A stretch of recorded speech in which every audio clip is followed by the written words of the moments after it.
Hey guys, welcome back to Paul's to the Wall. This is your host, Mike Paul. Today I'm joined by my brother Nick, our good buddy Tyler, and we are joined with Connor. Is it Drigotas? Drigotas, you nailed it on the first try, which I got to tell you, that's a rarity. So thank you. Well, it looks the way it's spelled, fortunately. That's good. So, Connor, you met Nick and Tyler at Freedom Fest, and your specialty is public sector unions. Do you want to give us a little bit of your background and what's your purpose or your causes? Yeah, for sure. So yeah, I was out at Freedom Fest with my employer. My 9 to 5 is working with an organization called Americans for Fair Treatment, where I'm the director of strategic partnerships. And what we do is we help public sector employees hold their union accountable. So as we'll probably get into, there's definitely situations where unions try to evade accountability. And a lot of times teachers, nurses, firefighters, police officers, public sector employees are kind of at a loss for how to deal with those situations. So it's nice to have a nonprofit like us to step in and help, and heck, help for free, which is even better. Absolutely. So when you say hold them accountable, is it like certain criminal actions that like the unions would otherwise help cover up, or kind of something that would be a fireable offense normally they kind of get swept under the rug, kind of those type of instances? Yeah, it's really interesting. When we have folks reach out to us, the situations are incredibly diverse. A lot of what we spend our time doing is first and foremost education, educating folks about their rights. It's something that teachers, especially, we're finding right now, it's particularly prevalent because of just the nature of the world, but they aren't aware of their rights. Unions oftentimes get exclusive access to orientations to get people to join the union. And through that process, folks aren't aware of their rights about whether or not they can join the union, whether or not they have to pay. You do not have to join, and you do not have to pay, which is probably the cliff notes for anyone who wants to tune in and get that. It's a really important thing. And once we can get that education in people's hands, yeah, we can help them exercise those rights. And if the union continues to misbehave, we can make legal referrals to get folks free legal help to sue the union, to hold them accountable, which is a really important aspect, because heck, paying a lawyer $500 an hour to protect your rights is not something a lot of teachers are able to afford. Now, with the current climate, this is a question I had. When we look at COVID, the obvious scenario that would pop into my mind is something like mask mandates over the last year since COVID started. And usually you would think that a union would step in and protect an individual's rights that belongs to the union, and they would have their back if they decided to make their own choice and do something differently. But what has the teacher union response been to all the mask mandates? It seems like, just my gut feeling, not that I know specifically, but that they would have the backs of the mandates coming down from the governors. What has their position been, and does it vary like state to state, or how's that going? Yeah, it's definitely very diverse. So we've seen this. And one of the things that I think is so important that we talk about is that teachers are different from teachers' unions, right? And unfortunately, so often they kind of get lumped together.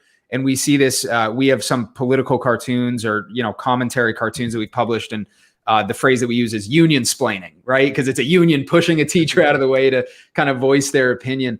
And we do see that unions in many cases, especially the national unions, do tend to side with these mandates, and they've taken votes to that effect. However, I want to point out that there are a number of unions that have taken the effort and put in the time to say, actually, you need to enter at least into negotiation with us. This is a bargaining chip. You can't unilaterally force this on members. We have rights. You can't do that. Interestingly, New York State is where this has been a really big thing. Unions, we put a video out about this on YouTube a couple weeks ago, where the governor had said, hey, mask mandates are going to be a thing. Vaccination requirements are going to be a thing. And the union said, hey, got to enter into this conversation. We're going to have a discussion. And I'd like to think that could extend to protecting the First Amendment rights of teachers and other public sector employees and other places. Because unfortunately, that's something that public sector unions are not always, as you alluded to, Nick, on the right side of that issue. who was it? Was it the AFL-CIO president? Was it Garten or Weingart? I've seen Corey DeAngelis go back and forth with her quite a bit because I think she's kind of sided with the politicians and tried to act like the voice of all union members, because I think that's one of the largest public sector unions out there, if I'm not mistaken. Yeah. So Randy Weingarten is a teachers union Yep. president. AFL-CIO is separate there.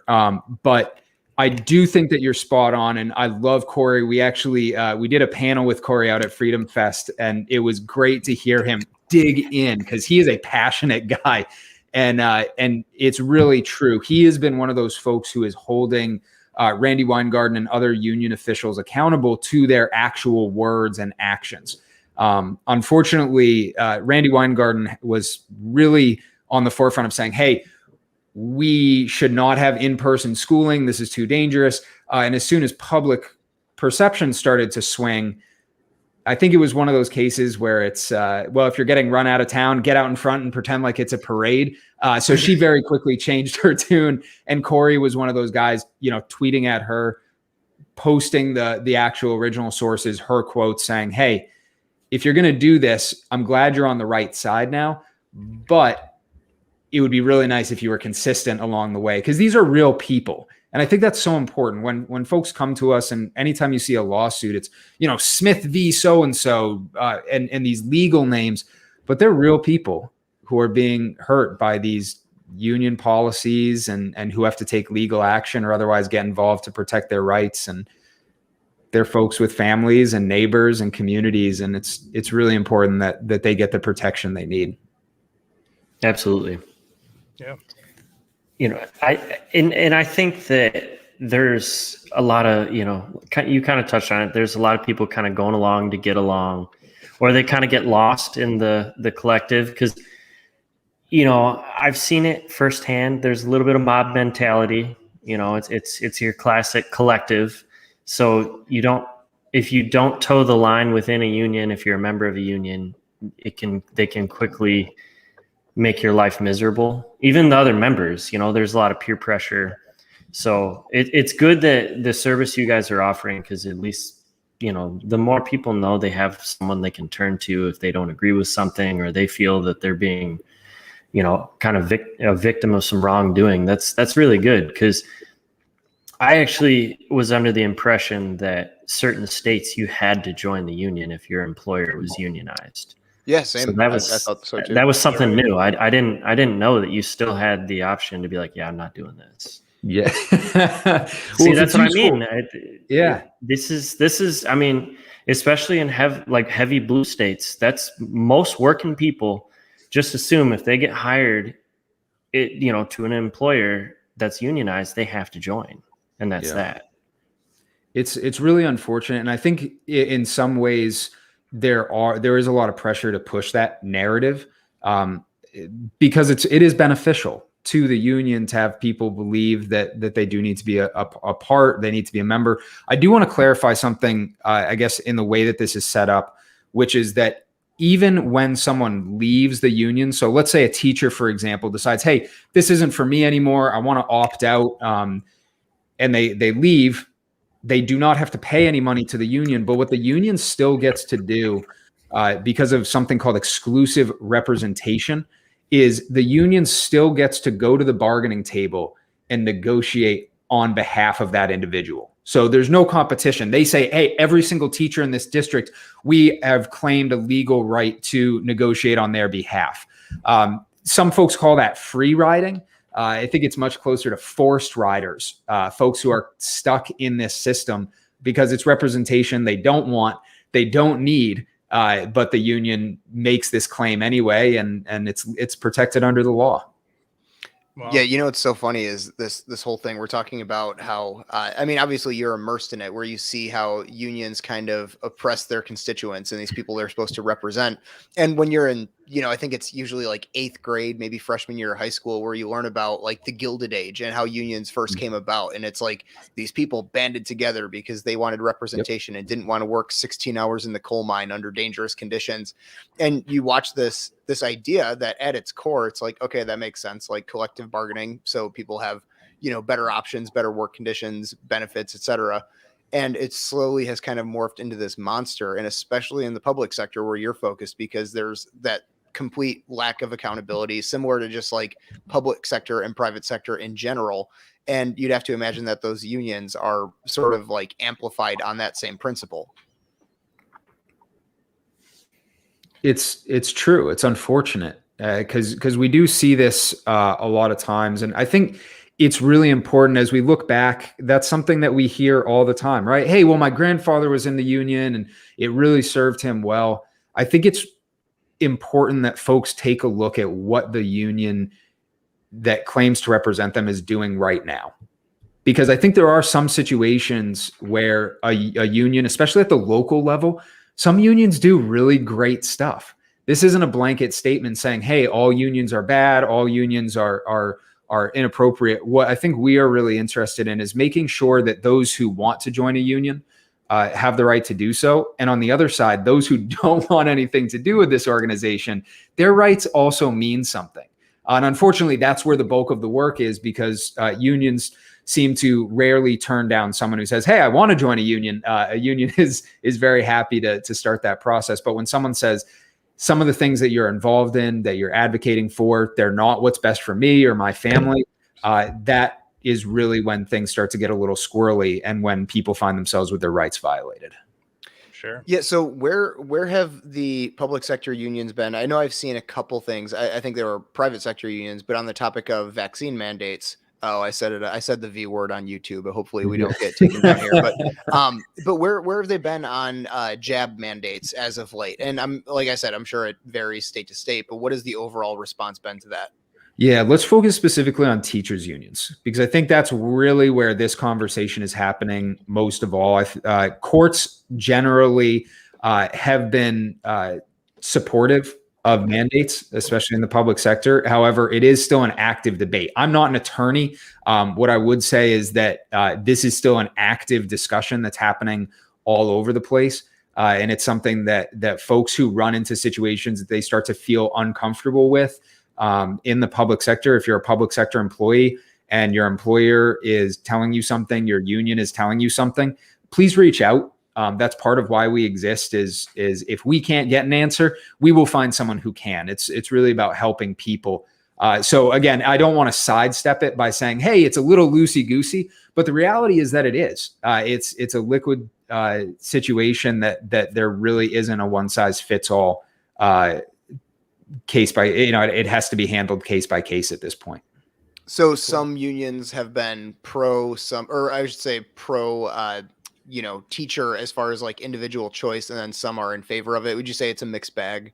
I would say it's a mixed bag. And on the other side, I think what most unions, like the New York unions that I was talking about before, a lot of what they're looking for is to get the government at the bargaining table. Now, anytime that there's a change, that could be an opportunity to renegotiate for, hey, yes, we are going to accept these mandates, but we want higher pay, we want benefits, there's a number of things. I think what unions wisely are stepping up against is these unilateral decisions that don't involve them as the representative. It is a proper role of a union to step in and talk about working conditions and wages and those sorts of things. So for the government to sidestep that process, in many ways, unions are doing the right thing by saying, hey, our employees have rights as well. We need to step up and have this conversation.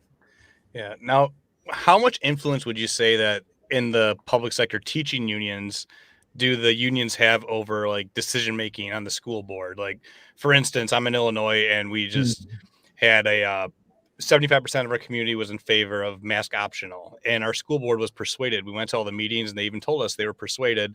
But then the governor signed an executive order, overruled the constituents.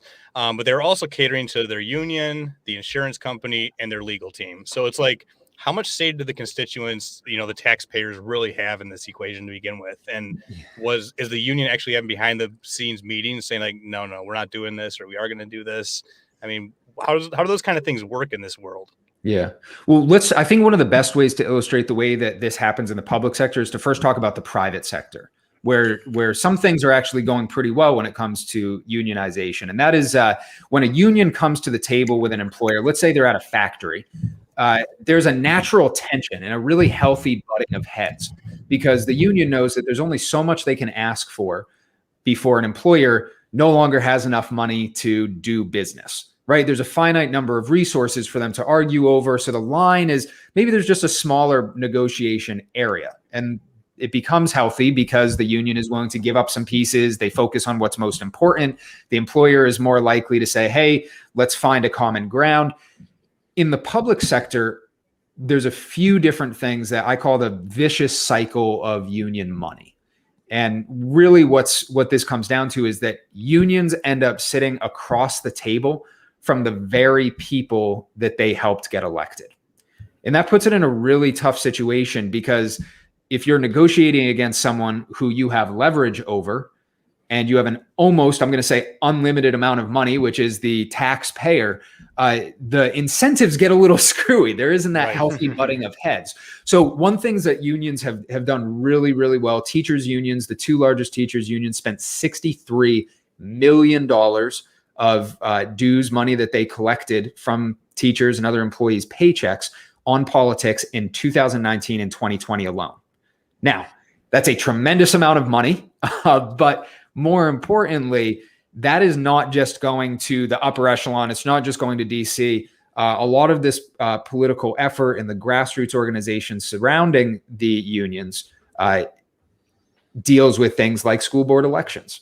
And it's that same problem. Dan DeSalvo has a book called Government Against Itself. And it's that title, I think, kind of sums it up really nicely. It says, hey, who's left out in the cold on this? And unfortunately, in many cases, it's the employees who the union claims to represent. And it's also the other folks who are left footing the bill at the end of the day. Gotcha.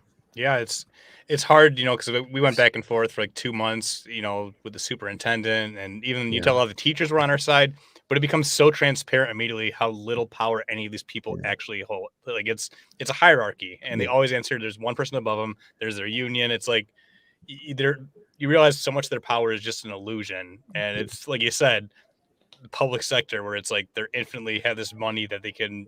It's your money they're fighting each other with, and the incentives are not aligned. I mean, it's kind of like that old saying where, if a public school or a private school does bad, they go out of business. But if a public school does bad, they get more funding.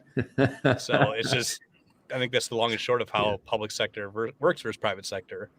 Well, can I ask, so like in your communities, do you feel like you have a voice? Do you feel that the employees in your community, that the teachers are able to stand up and voice their opinion, or is it are they a little subdued as well? It felt like we had a lot of momentum. We were the vast majority, like I said, 75% were pro mask choice. You can wear it if you want.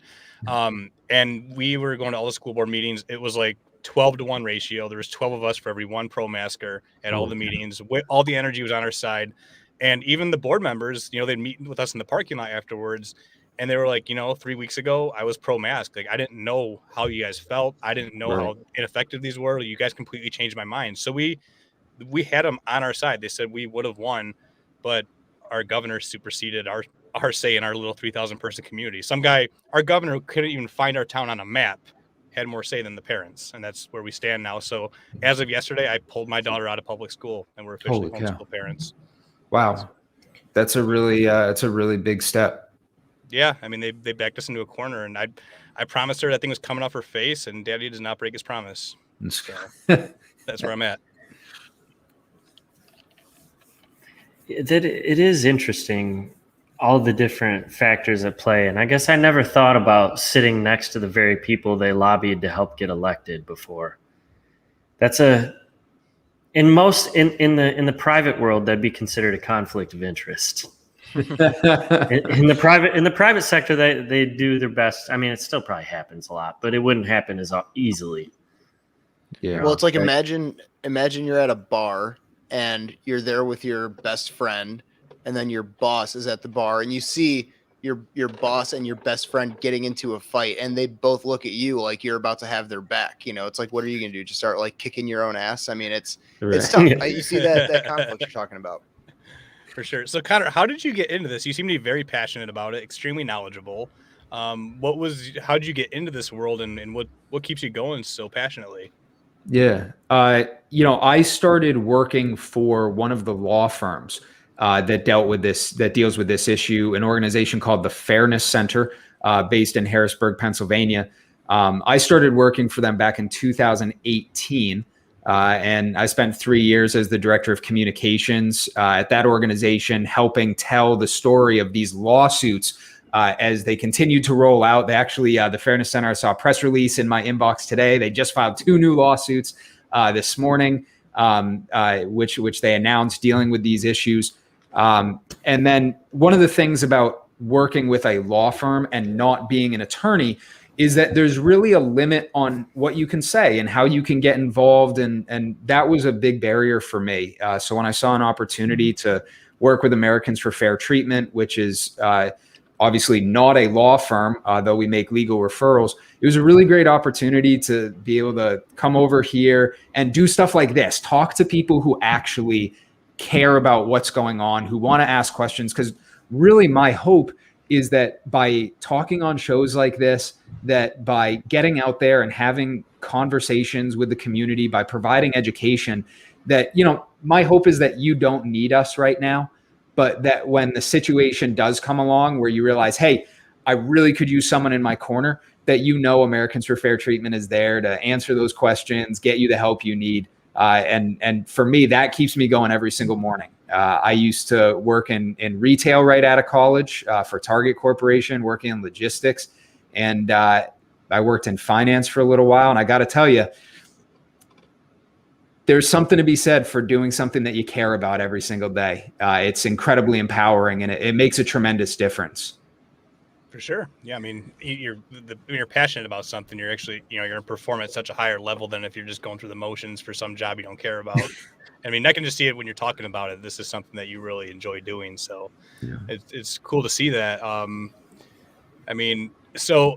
big is your organization? How was it founded, and where are you guys located? Can you tell us a little bit about that?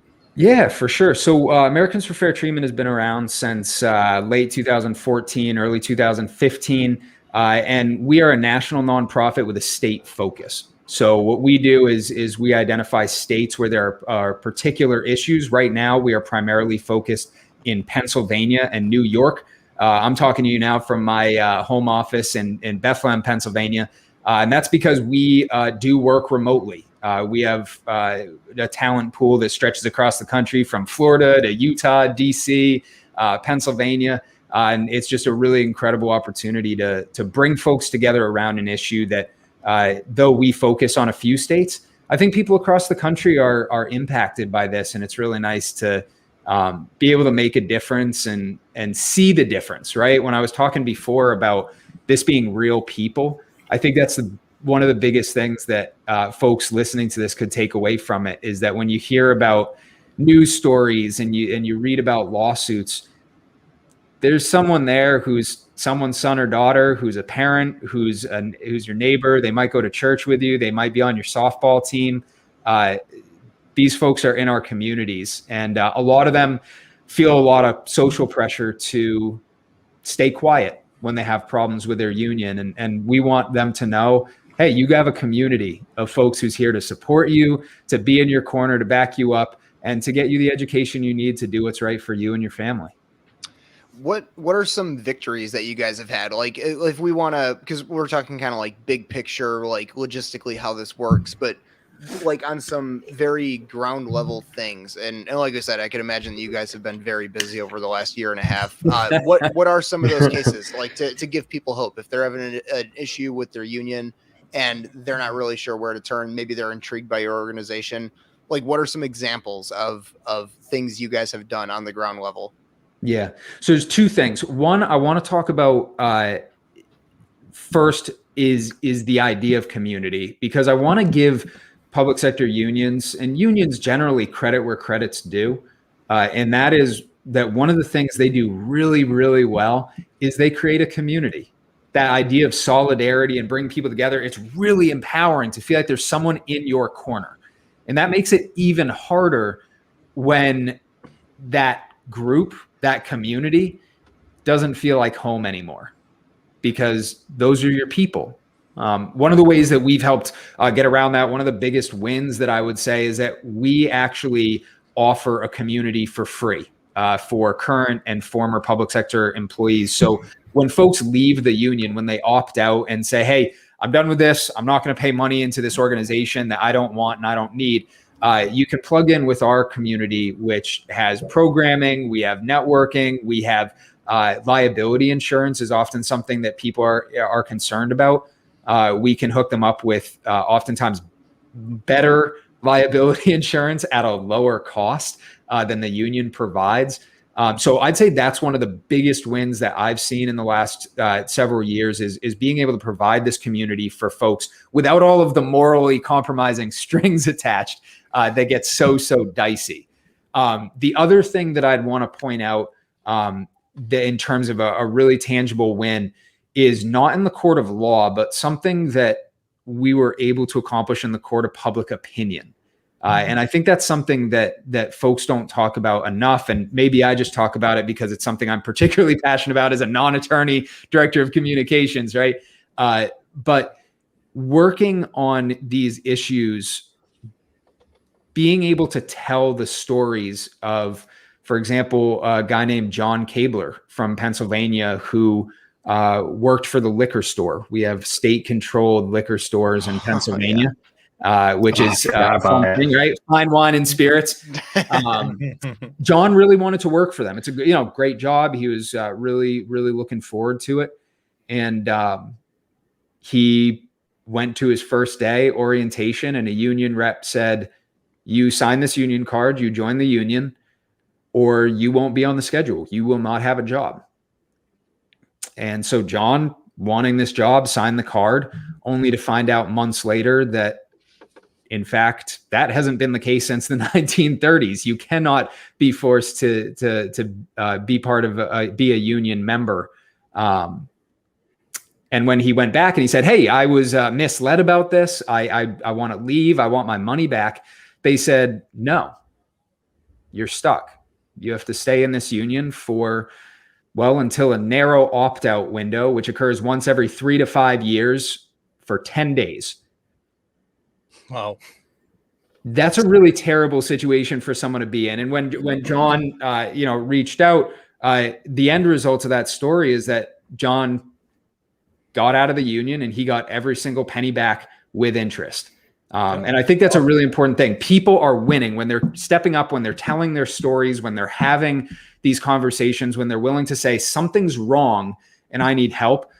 There's many situations where those have happy endings, where folks are actually getting what they need and the union's held accountable, which is an amazing thing to be a part of.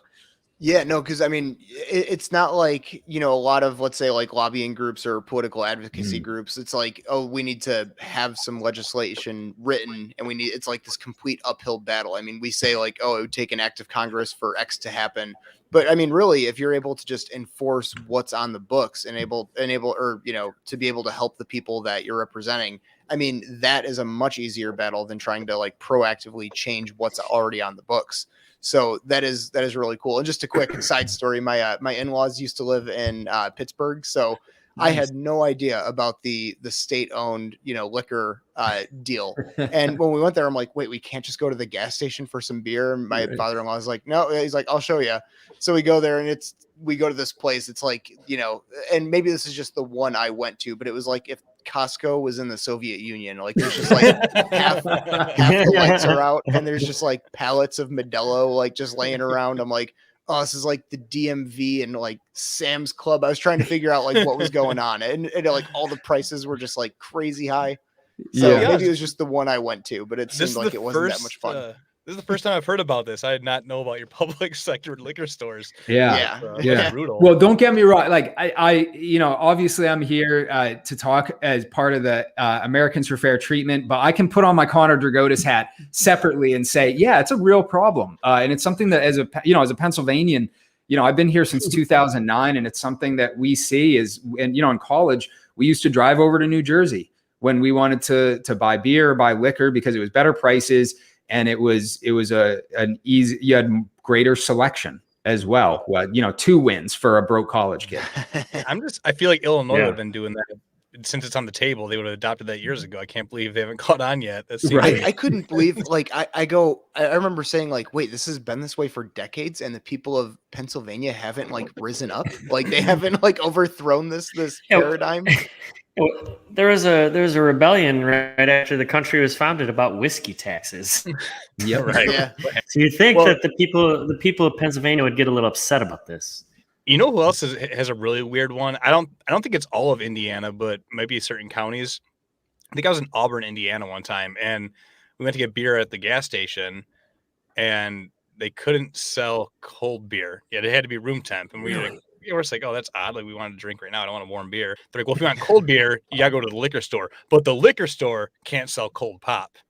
I'm like, what? Like, this is some weird agreement they made, like just complete bureaucratic nonsense. But that sounds like it should be a bipartisan issue. Get that fixed right away. Right. Yeah. Who doesn't want the cold beer? Yeah. Absurd. Yeah. You could make. I would campaign on that cause. Yeah. Right. Yeah. Tyler, you might win. I think that's a pretty low hanging fruit, my friend. That is, and campaign on nothing else. Make no mention of any other policy. Just we're getting cold beer. So I wanted to know, like, what has like, you may not just you personally, but like your organization. What has the response been from some of these public unions? Do they kind of try to just out of sight, out of mind you guys, or have you guys had some spirited conversations? How's that response been? Yeah, our goal is to lead with an olive branch, right? Like, we want to be kind, we want to be human. We're not out here to smash and bash and tell people that they have to change their way of life to conform to what we think is best. And I'm not sure that I know our organization doesn't have a stance on what is best in that front in terms of putting pressure on folks. There is definitely an awareness of what we're doing among public sector unions. I do think that they don't have a particular interest in shining a spotlight on us, because what we do is help people. And a lot of times, unfortunately, we're there to help in situations where there have been bad behaviors. And I think it's really important to point out as well that, a public sector union can have bad policies, but it's a lot of times it's individuals in the unions who take these they make bad decisions. There was a situation up in New Haven, Connecticut, for example, where it was uncovered that a union leader in the fire department, the state union there, was spending money on concert tickets and expensive first class flights and bringing his fiance on trips. Those sorts of things. There was another one in Pennsylvania where a guy was writing himself double checks. And money that was supposed to go to charity was instead being cashed into his personal bank account. These sorts of situations are really difficult. They're frustrating to see, but it also gives me some hope. I am an optimist, because when you see these one-off situations, it's refreshing that there is a person who is doing something, and that means it's a behavior that can be fixed. I'm a glass half full guy when I look at the future, because I see that there's a lot of an increasing number of public sector employees who, quite frankly, they care and they're paying attention. And when they realize that they have the support, oftentimes there are many folks walking around who are rather quiet about their opinions. When one person speaks up, a lot of times they're finding that perhaps they aren't as alone as they thought, which is pretty cool. Yeah. Yeah, you know what makes me optimistic in general is just knowing that there is a watchdog out there, or maybe there's multiple watchdogs, other organizations that do something like what you do. Because I mean, you could imagine that without that factor, that this kind of corruption, the guy cashing, checks into his account, that kind of corruption could just run rampant. So I mean, I think that like having you guys just as a deterrent is doing a lot of good. Like even like it's the old Hazlitt seen versus the unseen. Like maybe we see all these cases you're winning, but who knows how much more corruption there would be if there wasn't a check on all these unions. So that's pretty cool to me. God, that's one of the nicest things. I really appreciate that. Thank you.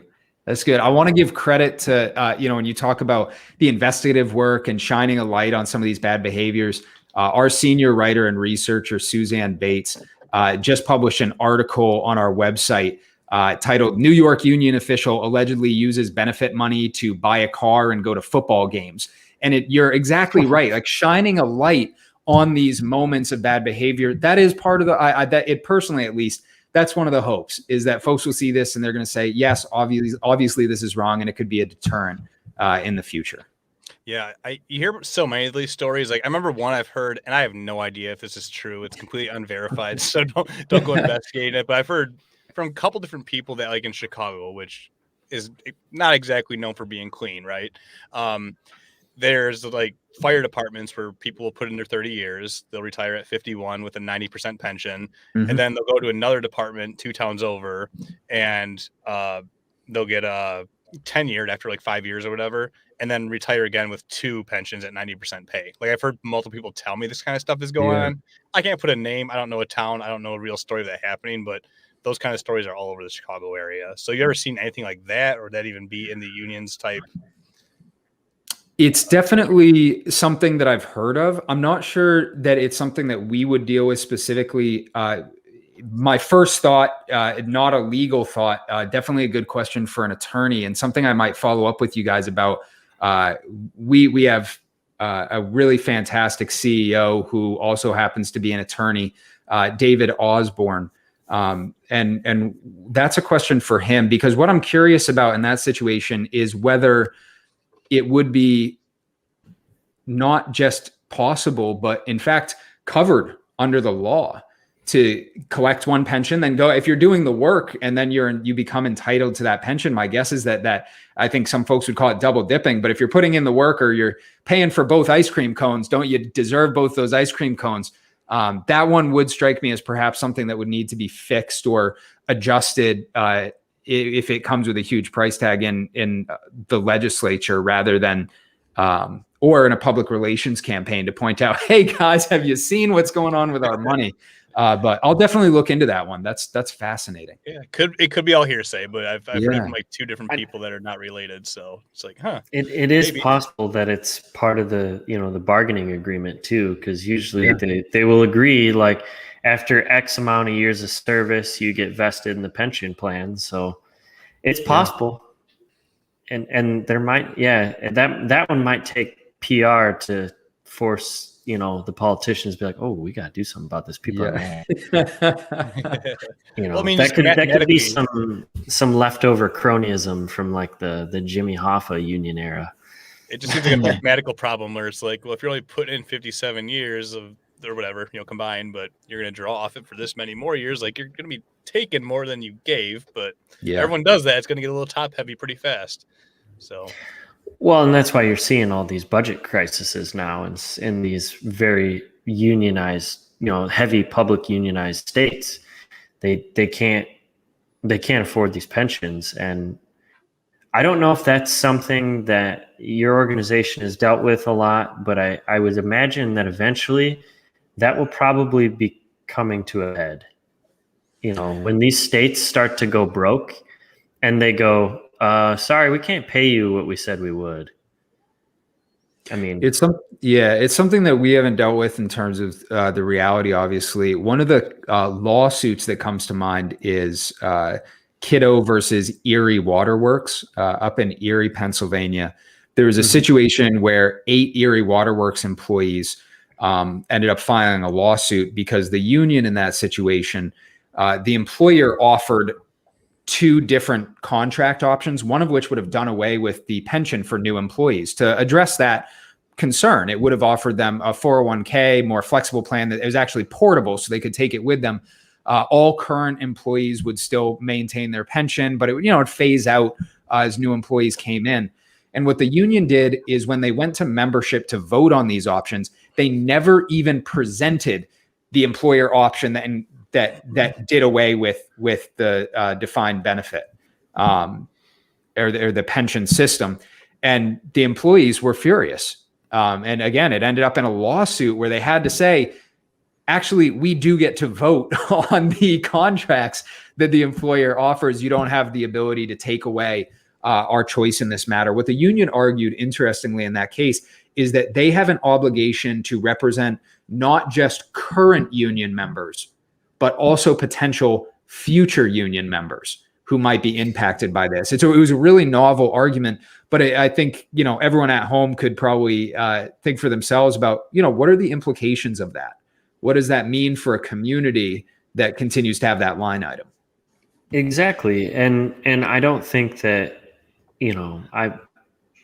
it doesn't surprise me if there's a lack of forward thinking there, because, they tend to live in the now a little bit. But yeah, because let's say, hypothetically speaking, that some of those members were in their earlier mid 30s. They have a lot of working years left. Yeah. That's a lot of time for a pension fund to go broke, or the state to go, yeah, sorry, we're going to cut this. You're getting 75% of your salary as pension to 20. Good luck. Hope you saved. Right. And I mean, that's a real thing. That's a real possibility that I don't know if some of these public sector unions are really thinking about. When their employees could be doing something in a private account, yeah, okay, it's not a pension, I get it. But it's better than thinking you're going to have something and then have nothing. Now, why is it that public sector workers don't have to do their own private retirement fund like the rest of us? I never fully understood that, where it's like they have this guaranteed pension where the rest of us are kind of responsible for setting up our own type private 401k or IRA. I mean, is that just something that's like an incentive to join the union, or how exactly does that structure work? Yeah, well, I guess what I would point to is just the ability to negotiate the contract, right? It is one of the things that, the union has the responsibility to do that. And it's a pretty sweet deal. It's something that they have obviously fought for a reason. And yes, it comes at a cost to the taxpayer, but at the same time, to frame it up, I guess, from that point of view, from the union's point of view, if they're going to be at the bargaining table and that's something they can negotiate for, it's something that they would want to negotiate for, because it is a pretty sweet deal to be able to have. So obviously, there's probably a broader question that, I don't think at Americans for Fair Treatment we would deal with about, hey, whether that's right or wrong. But the question of how it arrives there is absolutely at the bargaining table, being across from folks who are willing to put that in a contract and agree to it. And at that point, it's on paper, it's a legally binding document, and then it's there and you're stuck with it. Yeah. Now the unions don't actually manage the pension funds themselves, right? Isn't that in control of the state treasury or something more along those lines? I believe it's diversified, so it depends on which state you're in and which union you're represented by. Yeah, it gets a little messy there. I can imagine. We do know the Illinois State Teachers Pension Fund has been underfunded for decades now. Interesting. Because the state of Illinois is in charge of that one. Right. Yeah, they've squandered it. They're very generous with other people's money, so after a while, those chickens come home to roost eventually. Yeah, but I really do. I think that going forward, I think you're going to see a lot of budget crises with these states, and they're, especially because, okay, so if you look at states like Michigan, New York, maybe even Ohio, especially Rust Belt, and then, California, New York, states with really high cost of living, they're losing people. I mean, new people aren't moving there, not at the rate they're moving out. So I think that problem is going to be very real very soon, that they're going to go, their tax base is going to leave. And then I think that you guys may get some new cases and issues coming your way. Well, you've definitely given me something to Google probably way too late into the night tonight about which are in financial dire straits. It's definitely not an area that I'm super familiar with, but that's an interesting point. It's something I'm going to have to look into.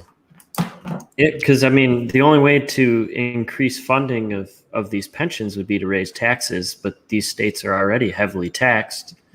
And when your tax base that can leave does leave, that can get ugly. Yeah, I think what's most likely to happen, because I think Illinois might be the canary in the coal mine with that kind of quagmire that we could see that Tyler's laying out.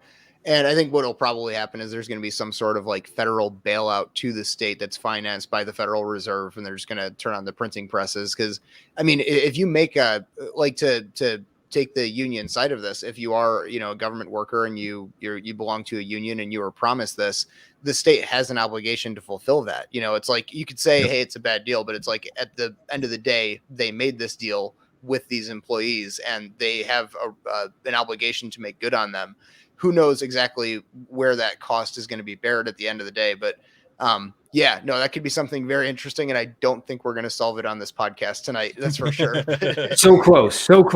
Yeah. Oh yeah, Chicago is a beast of its own. So every state's got one. So we're closing in a little after 45 minutes here. Any other things you want to touch on? Any more points you wanted to hammer home for the listeners? Yeah, I think one of the most important things that I would want people to be aware of is just I know that you three are passionate people, but hand raised here. Did any of you wake up this morning and scour the papers or the internet for public sector union updates? Probably not. Can't say right. That Maybe because you knew you were talking to me this evening, but yes, I try not to get too upset that early in the day. Very fair. Yeah. And all that is only to say that part of what I care about is I want people to understand that this is an issue that impacts folks across the board. If it's something that you're not aware of, it's likely something that's impacting your community. It might be impacting someone you know. It might be impacting someone that you love. So to a certain extent, I'd love it if folks were at least aware of this issue. It was a normal part of their conversation to be aware of what's going on and how it might be impacting folks. Because a lot of folks, again, there's a tremendous amount of pressure when you're part of a union to kind of toe the line and maybe not speak up. And being a voice, being a good friend, being someone who could say, hey, if you're experiencing anything, talk to me because I have a resource I could refer you to. I'd love to, be that resource and be on the other side to help. But for any of your listeners, just know that there are folks out there working to make this a better place, make this country work a little bit better. And we're there for public sector employees to help them hold their union accountable. That's really awesome. It's not something, especially growing up in a very, very heavy union state, that I even knew was a thing. I thought that once you signed up, you just had to accept it. So you blew my mind today. You did. I didn't know this, and I've been thinking about it the entire time. Like, wow, I didn't know that. And I bet you that what you said, most people, I would say 95% of public union members don't have any idea. Absolutely. And we're going to post the link to your page as well after this. But where can people find you if they're listening and they want to know how to get in touch if it applies to them? How can they find you? Yeah, for sure. So the easiest place is going to be at americansforfairtreatment.org. I'm also going to drop our YouTube link, Twitter link, and Facebook link. We also put out a weekly newsletter that I would highly recommend. It's written by our executive director, and it's not just informative, it's also witty, it's clever. There's some great fun content in there that helps folks learn about this issue in a really approachable way. You can subscribe to that at americansforfairtreatment.org. All the way down in the footer is the sign up link. Awesome, Connor. Well, this has been very informative and really enjoyed talking to you, and we're happy to do it again sometime. So I'm sure there'll be plenty of content to talk about over the next couple of years and a lot more stories. So Yeah, I was going to say, I'm going to give the article you sent over a read after this. That sounds really fascinating. It's a fun one. So hopefully you'll be able to sleep after. Yeah, take a look. And guys, just a huge thank you for having me on. I really appreciate it. And love the program. You got a subscriber for life here. Awesome. Thank you. Yeah, awesome. Anytime. Thank you. So, yeah, and for the listeners, please head over to iTunes, rate and review, and follow us on Twitter at Paul's to the Walls with a Z. And Tyler and Nick, you guys can give your plugs. I can't keep them all straight anymore. I'm at Kimura King 94, KIMURA KING 94. I'm at Schlitz_beer for now until I get a cease and desist letter. You got to sell that handle, my friend. I know, right? And any social plugs for you, Connor? What was that? So any social plugs for you? Yeah, you can check me out at CD Drigotas. I wrote a book called Work for Liberty to help folks find full-time work in the liberty movement. So if anyone is looking for help on that front, I spend a lot of my free time helping people out there. Awesome. Connor, thanks again. Have a great night.